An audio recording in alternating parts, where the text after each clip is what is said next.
Welcome to the Strangers on the Way podcast. I'm so honored and excited to have today's guest who I somewhat met last week, but in an online format on a course. She was praying for someone, and I was so in awe of just the love that came from her and the yeah, her voice was so calm and strong. And so I was like, there's something about this woman that I want to get to know her. And so, Jennifer Wenningkamp, welcome to the podcast. So Hi. excited that you're Well, thanks so much, Lauren. It's an honor to be here. And yes, you were such a cool participant in the class. But saying. so much more fun to finally get to talk to you more. Yes, it's so fun. We're meeting, yeah, our strangers on the way at the same time. Would you just start sharing a little bit about yourself with our listeners and anything that you're passionate about or brings you joy? Wow. Well, thanks for that open invitation. I could start with when I was born in Texas. No, I'm kidding. Yeah. Uh, no, I'm really extremely passionate about missions. And in fact, my husband and I met over in Mozambique in 2003 on the mission field. I'm married now for 21 years. We have three sons. I have a stepson and daughter-in-law and two granddaughters. So family is really important to me. I'm known kind of as a mama bear. I love And my husband and we lived in Mozambique until 2014, so over 10 years serving in missions with an incredible organization. And we just love to inspire young folks, anybody who loves the nations, anybody who really wants to connect with people, to look and see some of the poorest of the poor. And of course, we do love the church, but we're specifically drawn to this sector of serving people. And really, our heart is huge for orphans and widows. And we spent a long time empowering and teaching community folks how to do it because no one organization can take care of every hurting child. And institutions are very important. You know, we need those children's homes, but we're super passionate about community-based care. So we help to build up like a foster care system in the central part of Mozambique and strengthen that alongside of Iris Global. So it was Iris Ministries at the time. And we're just honored now to kind of take those components and share them with other people, churches that reach out to orphans, and even a foster parent if they have ideas or they're curious. So we love to impart what we learned along the way. Oh, I love that so much. Um, I would love to hear just what drew, yeah, you to Mozambique, in the beginning, and I'm curious how your husband ended up there too, because that's so fun that you met on the mission field. It is fun. So for me, I loved your invitation and how you love to talk with strangers along the way and hear our stories because I met a stranger when Mm. I was 10 who was a missionary to the Amazon, to the Brazilian part of the Amazon. And I remember his story, but what stuck with me, what was so significant was when we huddled around him in our children's church. There was a moment, I'm on the fringes, and there, just folks are praying for this one man. And I heard a man's voice behind me. So I turned around to look, but there was no one there. I'm 10 years old. I know I heard a voice. So I turn around, no guys in the room other than the two men in the middle of the huddle. I walked over to my mom and I said, "Hey, mom, God just asked me to be a missionary." Love that. And she goes, "What'd you say to him?" So that was the beginning of my yes to God. And from that moment forward, the direction of my life was very clearly I'm going to read missionary stories, read stories of courageous faith like Corrie ten Boom.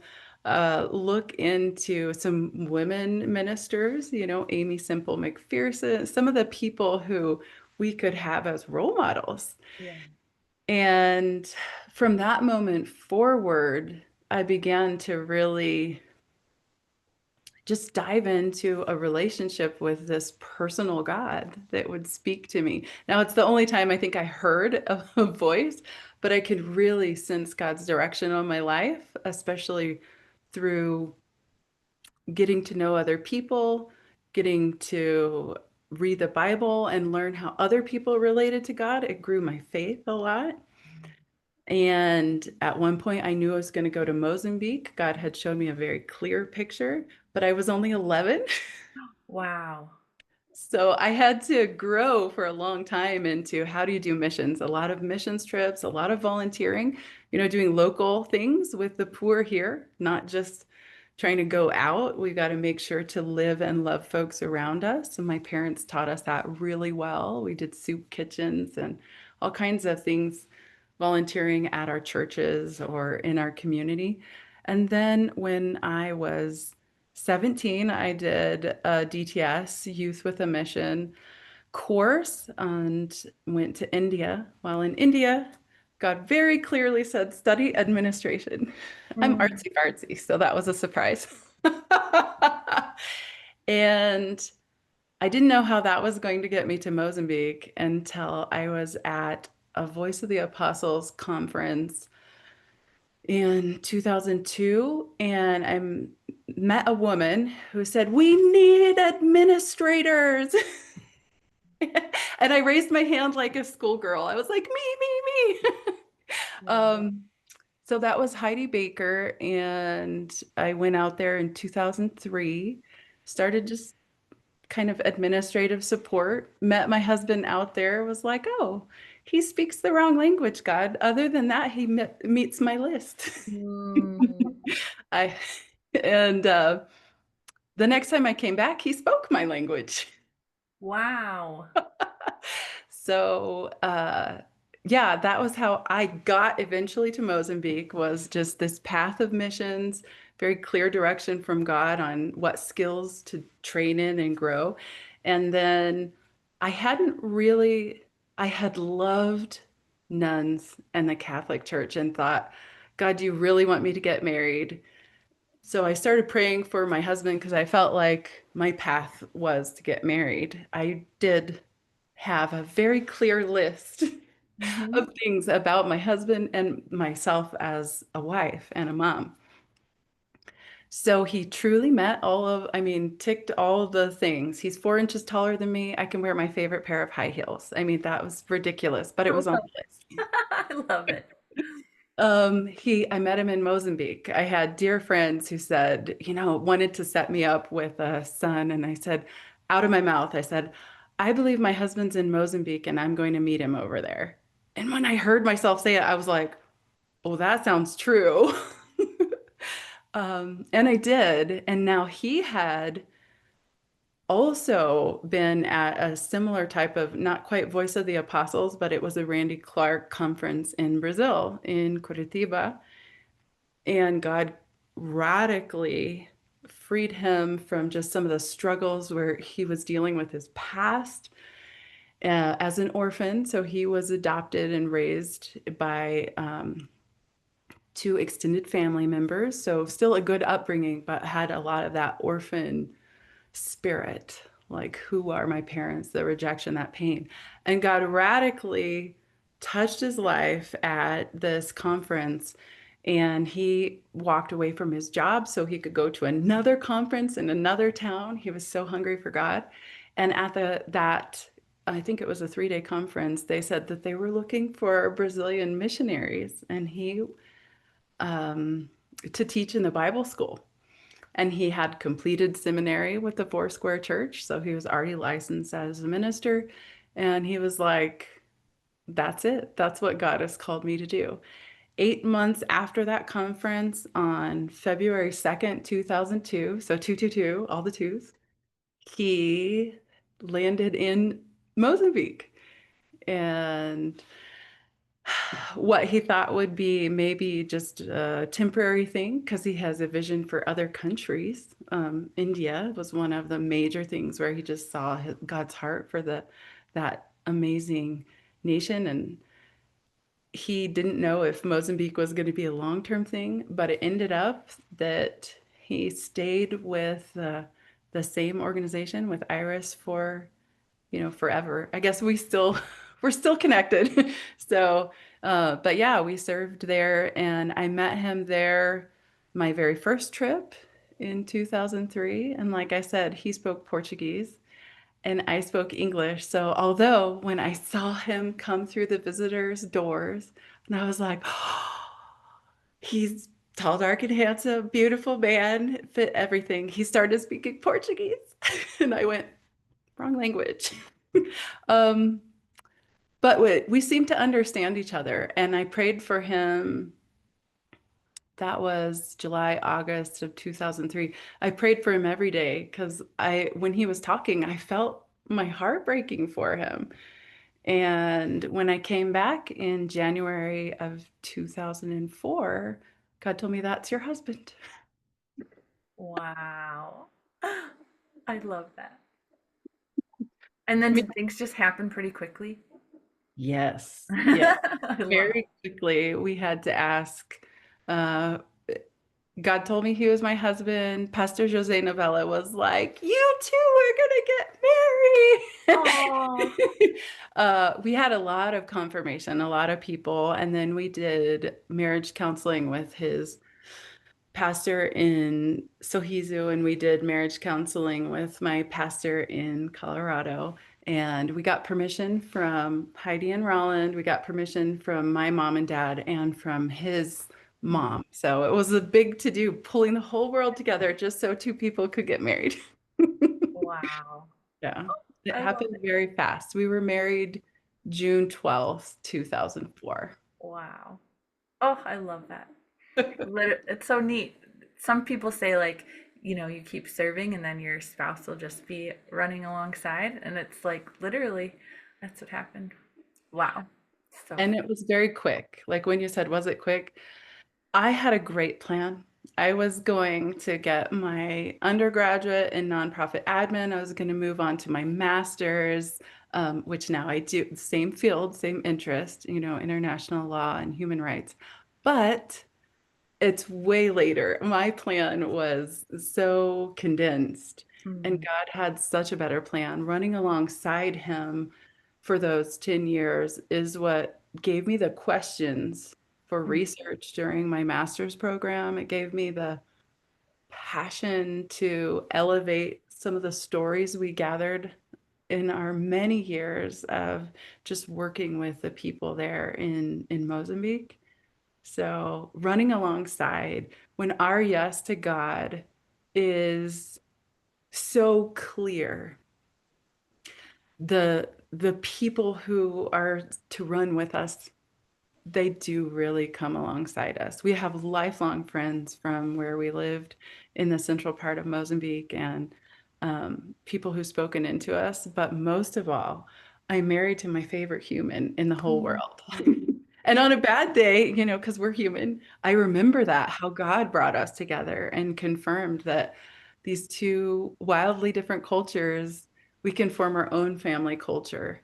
And I got pregnant like right away. mm. And we had our first son. He was born in Beira, Mozambique. Wow. So he's a little pasty Mozambican. I love that. That's Yeah, beautiful. yeah. What was it like living there? Um, yeah, I know that's a big question, but what were like, what did you learn? Um, what what surprised you? What changed in you? And yeah, as you've come back to the States, um, how have you been different? Oh man. Oh, that's a loaded question. So Yes, I I know. was I was 22, I think, when I moved out there. So a much younger wife and mother than I had imagined. Mhm. So I grew up as an adult in Mozambique. And I was very welcomed into the culture because I had a child there. I was welcomed into the culture because of a story that I share in my book. 20 years ago, I would joke about writing a book with one of my spiritual papas. And I finally did it. Um, and I shared a really powerful story about how the community there shaped me. They adopted me when my husband and I responded to a local need. We lived in absolute poverty and absolute simplicity with the folks that we were serving. So honored to serve them. It was just that where we lived, there were very few resources. And so I learned that my dream come true was also, in some honest cases, the most overwhelming nightmare. And I was so young, but my mom would call once a week.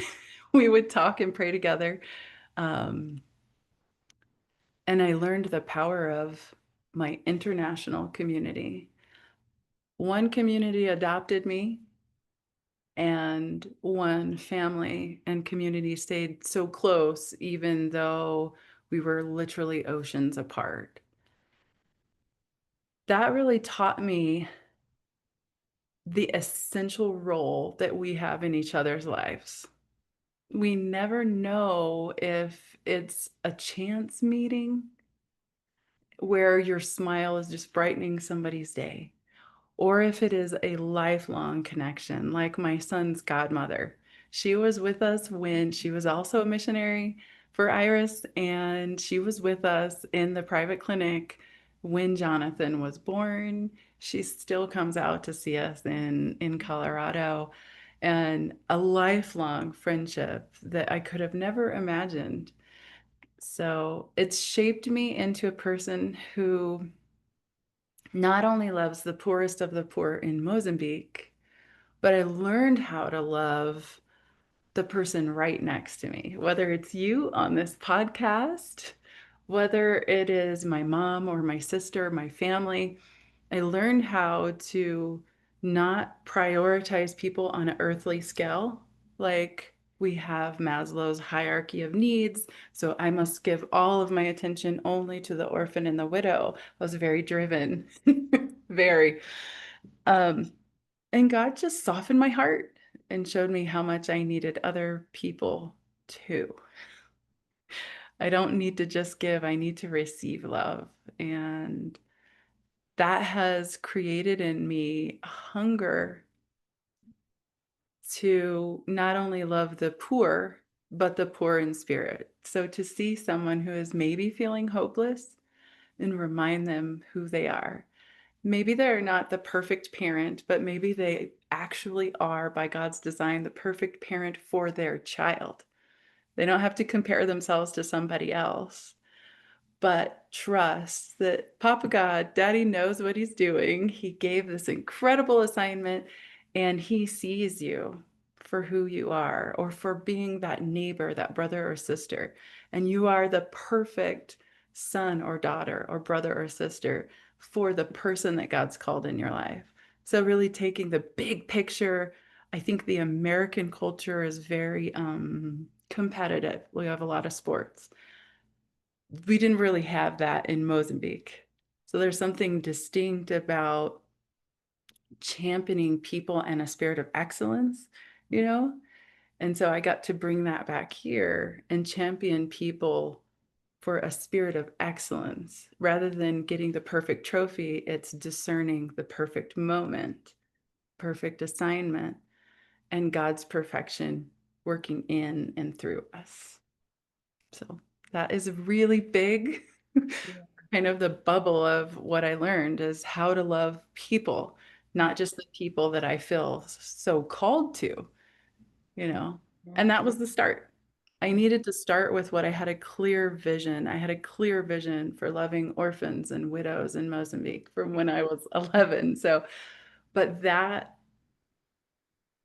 really trained me for how to see God's goodness and receive God's love and let God's love flow out of me with other people. Wow.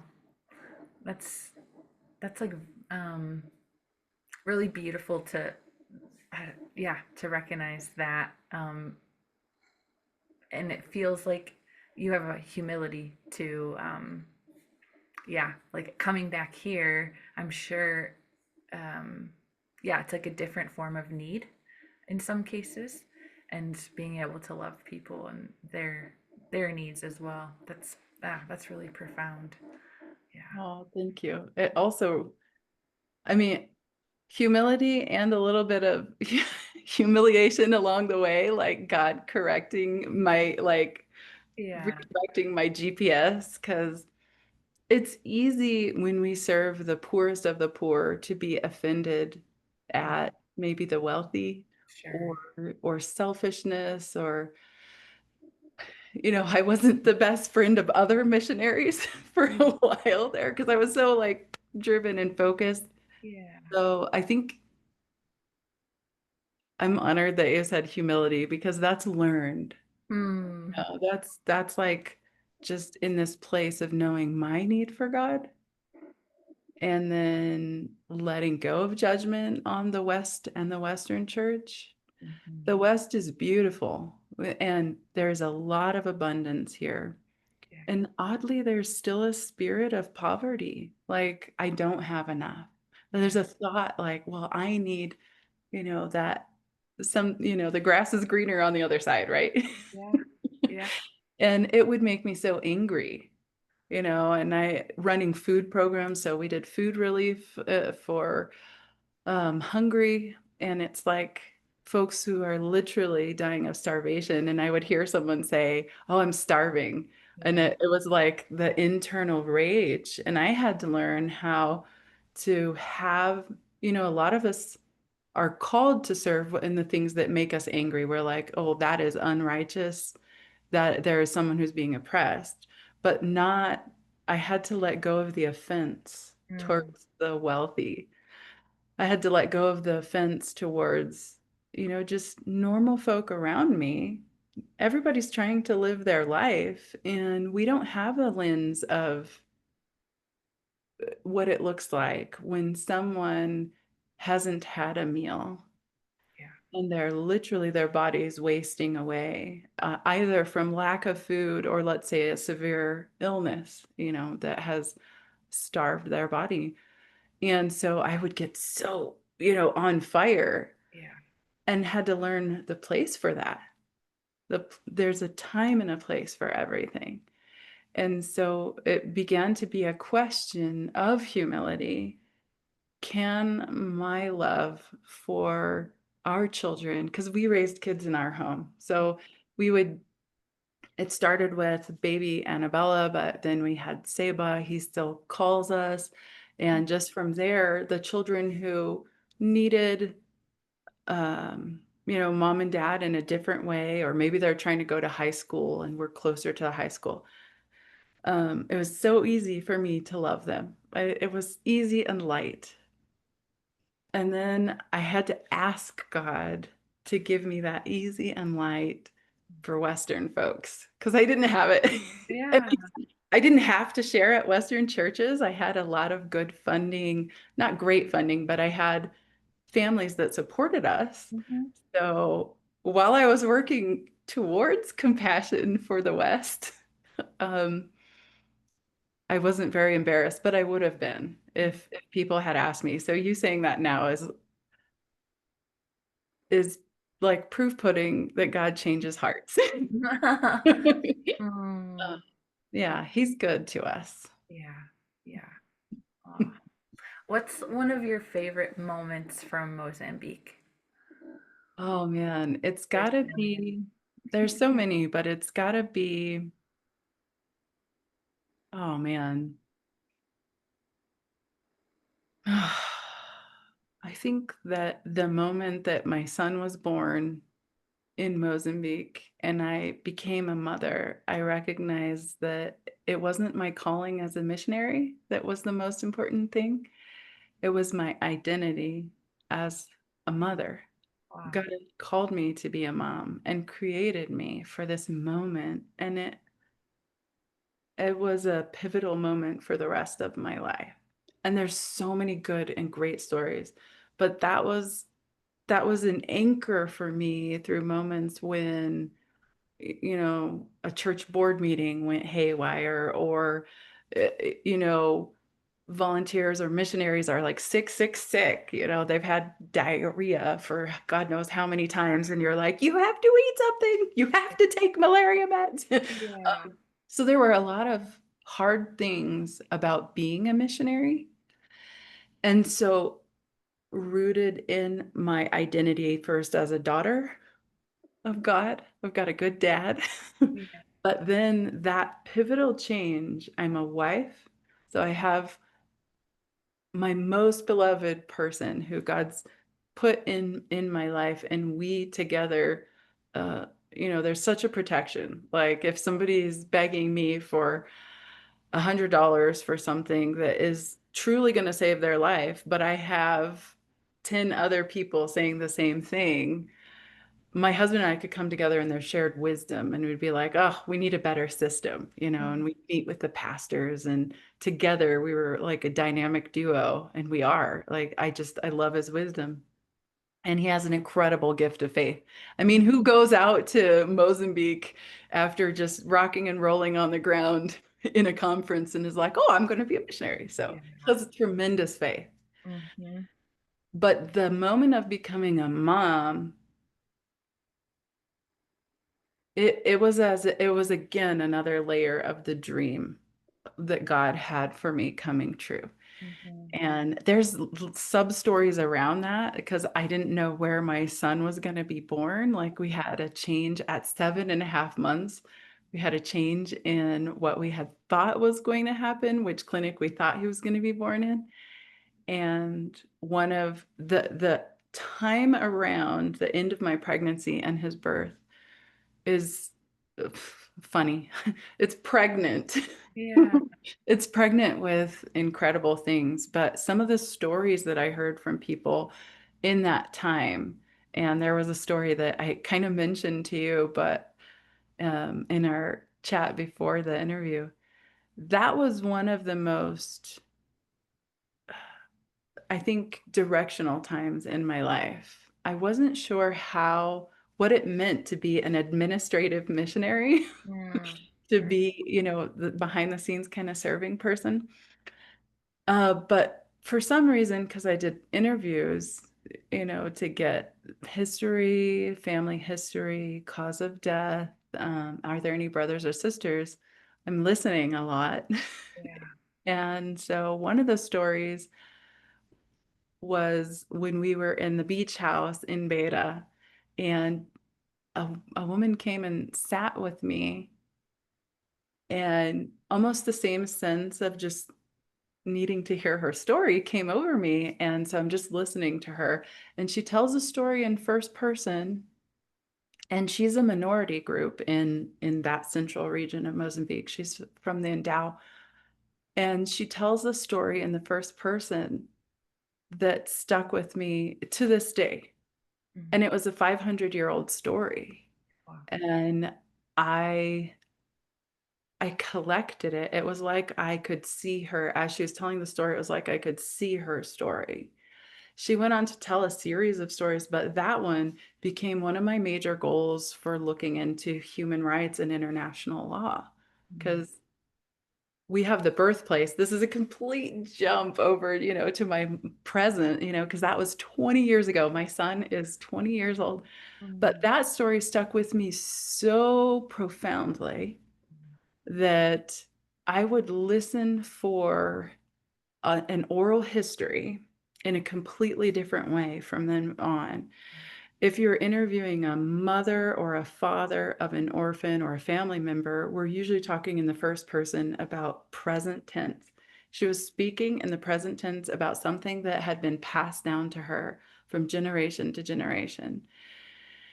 And I knew the history of Mozambique was fraught with war just because of the war for independence. There was a really bloody war.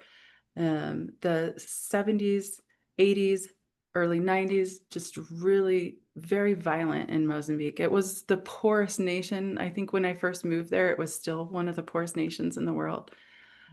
So when she spoke, though, it was this history that took me all the way back to, I think, the first moment from her eyes, the first moment that her people saw conquistadors. And it took me many years to find a captain's log of that moment. So that's my nerdy international law thing coming through. Yeah. But the story that she told me, I just had this burden like, it's got to not just be orally recorded. So that changed the way that I look and listen to stories, even if somebody's speaking in the first term. So I have a lot of compassion for the way that Indigenous peoples tell their histories in the first person. And I learned from her that it's almost like a mantle. It becomes so historical, even more powerful than books that I read. And I spent, decades trying to understand and evaluate how we tell stories and why they're so important. That's so powerful. What did you like? What shifted in? What did she teach you? Suddenly, the Bible opened up in a completely different way Hmm. because I recognized when people would say to me, because my husband would teach at the Bible school, and then we would have the pastors and their wives sit in our home, we'd have dinner together. And sometimes they would ask me, but it wasn't written down because we were teaching that some of them were uneducated, so they also had literacy classes. And so we're teaching them the value of a written book, of the greatest book. And I'm going through this wrestling with God that the first portion of our scripture is oral history. And it was passed down and passed down and passed down and passed down. And yes, our incredible author of the book, the writer that we have is Moses, and he has these one-on-one encounters with God, but he also has an oral history to back it up. It wrecked me, completely changed the way that I valued the Old Testament, especially the earliest books of the Bible, because I knew what she was saying had so much profound truth to it. It washed over the way that I then read the Bible. So then I had more respect with our maybe illiterate pastors who were just learning how to read, but their faith, oh my gosh. I mean, they had miracles. They had their faith, it wasn't based on our Western idea of education and skills. They had received the saving grace of God and power to love people, to adopt orphans, to preach the gospel and see churches explode over a country. So suddenly, her storytelling to me became pivotal for the way that I interacted with folks who were less educated than me. But it wasn't less, it was just different. Once I saw that it was different, that they have an education, then we could start to fill some of the gaps, where the war had stripped them of those oral histories, where the decades of fatherless, motherless folks had ruined even their own Mozambican culture. There was this ability to honor and lift them up and to receive from them, like Pastor Bobo telling his stories about how he survived the war and then meeting his wife and hearing her stories. There was no, the hierarchy, the structure of what we experience was completely blown to smithereens by that one story. Wow. Oh, that's so, yeah. It's like so rich. Just to think, I'm fascinated by like legacy we were talking about, and I can imagine that just, oh, yeah, opening up everything because you're like, oh, this is what it was like, and yeah, after all of these years, and wow, that's so good. So, did you take these stories and put them into your collection of stories in your book, or are those a bit different? Could you share a little bit about your book? Oh, thanks for asking. They're a Yeah. little bit different because Okay. there's so many stories to gather. So Yeah. some of the stories that she told are more in my academic works, the stuff that I pursued in international law. Yeah. You know, so roots of racialized slavery, of colonialism, stuff like that is more in what I was pursuing in my master's. And I Mhm. haven't translated that into kind of a fun read book yet, but I have done fun reads, So, international toilet tales. I love it. You have to tell us about that title.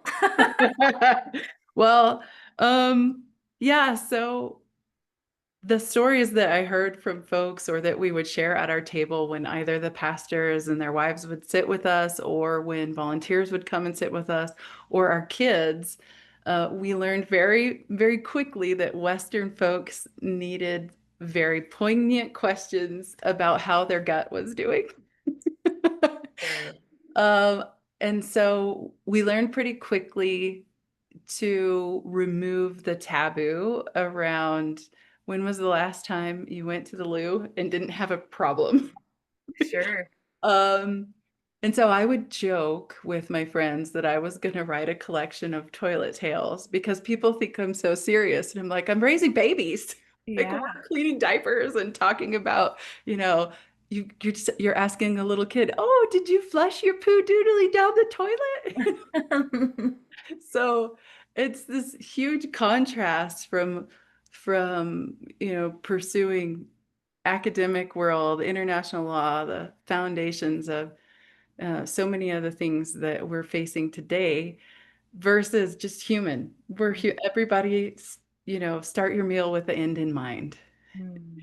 And I love it. so they're collections of stories that are heartfelt. Some of them are hilarious. Mhm. Some of them are instructions. If you've never used a squatty potty, Mhm. there's a good little story about that. If you've never, had to go in tall grass. So there's stories like that. There's also stories of miracles. Like I mentioned earlier, the first baby, I think that I actually nursed alongside my firstborn son because she was allergic. We couldn't get anything for her. And so I just asked them if it was, I didn't know at the time the history around milk mamas. And so there's a really complex history there. I said, is there anybody in your village who could nurse a baby? We'll call her Annabella. So We, they said, no, we can't do that. And grandma starts to tell me why. And there was a time in her history where the wealthy Portuguese would take uh, moms to be milk mamas. And so Holy Spirit just dropped in my spirit. And like all these questions, we asked if they had tried goat milk. They had spent the last money they had on powdered milk, and her face turned red. She would vomit. She hadn't pooed since her first poo, since her mom left. So I actually just asked them, would it be okay? I said, I won't take her. Will it be okay if I nurse her with my son? And it not only saved her life. So little Annabella, last we know, graduated from high school, had an amazing reunion with her mom. Those are two of the stories that are in the book. I wanted people to be inspired to give of themselves. I gave from my body, and it seemed impossible, but the sensitivity of the Holy Spirit broke through cultural walls when I said, I can nurse Wow. and you can still have your baby. It just tore through any kind of cultural stigmas. And, um, sometimes the poor will offer you their child, like, please take. But grandma wanted her baby. Grandma did not want to lose her little Annabella. So we had to build trust in a moment, so fed her and then she pooed. Yay. Yeah. And that's one of the stories. that's in here along with other folks' stories. I got a collection of stories from other people who had similar international experiences just because we need to laugh. We Yeah. need joy. So there's funny stories too. And this one's not for children though, just FYI, it's for teens and older. The kids version is coming out hopefully, Jesus, hopefully before Christmas, Amazing. where we'll um, clip out the more teen bits. But yeah, it's really a fun collection of stories and even impartations for if folks haven't been to church in a long time or maybe never. My husband's story about how he heard from God just lets people know look for a church where you come alive in your spirit, you Mm. feel alive with people, and you have a healthy connection with community. He has a great story. So it's in there too. Whoa. Um, and let's see. Probably one of my favorite things was near the end of the book. I shared some of our most powerful prayers Mm. because this younger generation it isn't in the West. It's like they need a missionary. It's like they haven't read the Bible before and Yeah. they don't know the Lord's Prayer. So I put it in there. Like my husband and I love it. It's such a great prayer. And I didn't put it in Portuguese in the book, but we pray it mostly in Portuguese. And then there's two other really powerful. There's one from Saint Francis of Assisi. And so I've got that prayer in there and a couple of more really spontaneous, like, Mm. um, just inviting people to have a person to person conversation with either Daddy God, Jesus, Holy Spirit in a really normal way. So, although I've got stories, I also believe that the way that I learned from stories is they can be an impartation. So, I wanted to try to capture that to impart it to readers that you can almost hear my voice, Yes. receive the prayer, and um, just connect directly, not only with me as an author, but directly with God as they pray those prayers. Oh, that's so beautiful. How can people get the book if they're like, I want to read it? It's on Amazon right now, so you Mm. can go get it from Amazon. And if you search International Toilet Tells, it should I come up. love that title. Also, if you search Wenningkamp, our name is pretty unique. There's not a lot Yes. of us. Yes. That's so good. Oh, I love that so much. Thanks for asking. Um, well, as we close, I would love for you to pray over our listeners. I can imagine some of them, um, I can even feel it, are getting sparked like, oh my goodness, like you can have a life like this or an impact like this, or maybe they've never even thought about either helping locally or globally. Um, yeah, could you just pray for people that are maybe something stirring in them, and then anything else you're sensing, anything else you want to share? Yeah, go for it. And thank Oh, you so thank much. you. Yeah. Well, cool. All right. Yeah.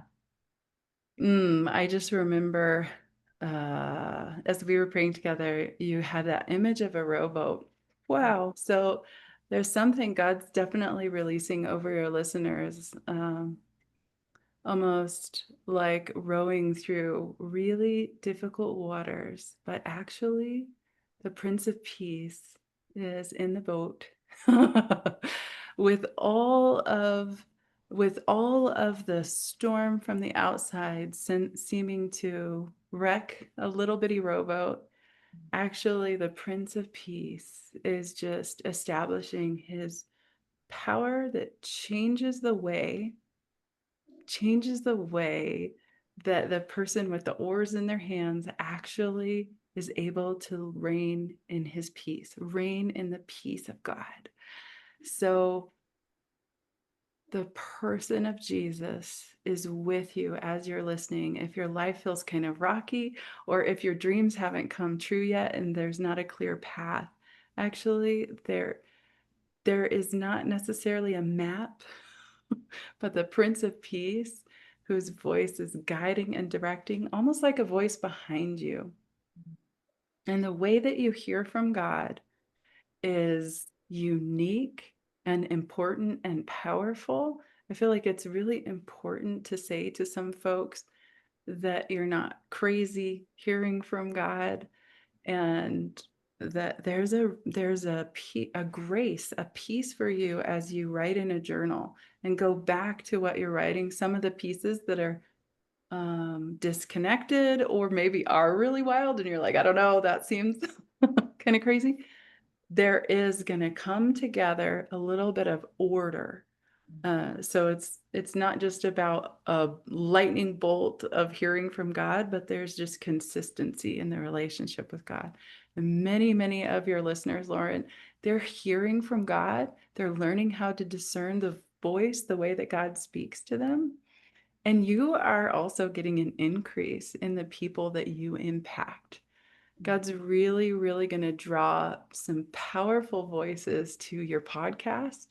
And I feel like one of your listeners is going to tell you that's exactly who I wanted to hear from. So I Mm, feel like there's going to be convergence of two worlds. Like people's individual prayers are going to be answered, and that you will be a sign and a wonder that God is hearing their prayers and answering yes and mm, amen. mm. So beautiful. Wow. Amen. I love that. Yeah. And Isaiah 53. I feel like there's such a God's acquainted Mm, with our sorrows. So there's such a comfort. There's something that God's doing through your podcast that brings comfort to listeners. And so I think there's a grace. It looks like there's a grace over your life to mm, release the comfort of a good dad, even through some sorrows. So I just bless you with that. mm, And not just your listeners, people who are not listening live, but come to this years from now, you're going to impact them in a way that goes farther than you could think or imagine. mm, mm. It's beautiful. Thank you for this interview. Thank you Thank for, you. the time with you. You're such a gift, Mm. such a gift in my life. This is such a pivotal conversation. Thank you so much for the invitation to be on here with you. Thank you for sharing your life experiences and for your yeses and for pouring into the whole globe. It's really remarkable. Yeah, Oh, an thank honor you. to have you.